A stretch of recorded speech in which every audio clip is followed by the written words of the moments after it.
بسم اللہ الرحمن الرحیم۔ تو پیارے ساتھیوں، معاملاتی زندگی کے اندر کبھی کبھی انسان بڑا ڈی مرال ہو جاتا ہے، یعنی کہ پریشانیاں اس کو چاروں طرف سے گھیر لیتی ہیں، اور ان پریشانیوں سے نکلنے کے لیے ایک واحد حل ہے، وہ اللہ کا ذکر ہے۔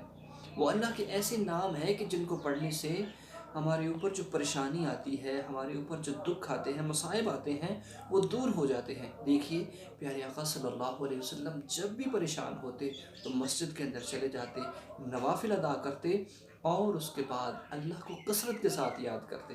تو پیارے ساتھ ایک مجرب عمل کہ جب آپ پریشان ہو جائیں، پریشانیاں آپ کے قریب آ جائیں، آپ بہت ہی مایوس ہو جائیں، تو اللہ کا ایک نام یا رحیم یا کریم، یا رحیم یا کریم، اس کا کثرت کے ساتھ ورد کرتے رہیں ہر لمحہ، سورج نکلنے سے پہلے اور سورج غروب ہونے کے بعد۔ ان دو اوقات کے اندر ان کا کثرت کے ساتھ جتنا ہو سکے تسبیح کریں، انشاءاللہ پریشانیوں سے آپ نجات حاصل کر لیں گے۔